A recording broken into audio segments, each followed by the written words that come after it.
A painful wait goes on for the family of a mentally disabled man beaten outside a Northside Publix last year. They're waiting to hear his attacker's sentence.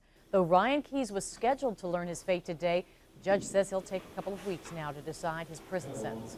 Channel 4's Vic Michelucci was inside the courtroom today as Keys gave a message to the man he attacked. It all started with 4 simple words. I like your shirt. It led to a brutal beating. Today, for the first time, the man who pled guilty to that attack got to say I'm sorry to the man he hit. I want to extend my sincere apology to Jay Walls and his family. I apologize for the pain and the suffering I've caused on that day. I apologize for the mental anguish. Ryan Keys had a quiver in his voice as he sat in front of the man he attacked in this Northside Publix parking lot more than a year ago. We're not showing you his face, but Keys admittedly beat up the grocery store's 27-year-old worker last July after the man told Keys he liked his Georgia Bulldogs t-shirt. Jay Wall has an intellectual disability. He hit me 3 times and I fell down. Wall's jaw broken, 2 of his teeth knocked out. He needed surgery.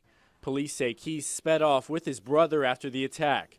Cops caught him later and he confessed.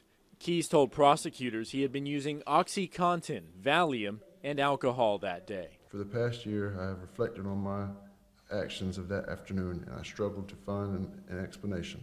Keys' lawyer begged the judge for mercy. He painted the man as a good person from a nice family who made a terrible decision. But prosecutors tried to convince the court for the maximum sentence, 15 years. Jay Wall's father, after today's hearing, although no decision was made, told me how he felt about Keys' apology. I can forgive about anybody for anything, but you don't ever forget what happened.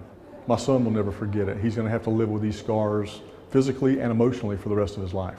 So Keys was originally facing up to 30 years in prison, but that maximum was reduced to 15 years because of his plea deal, because he pled guilty. Of course, it's up to the judge to make the final decision on how much time he'll spend behind bars. The judge says he'll make his choice in about 2 weeks. I'm Vic Michelucci, Channel 4, the local station.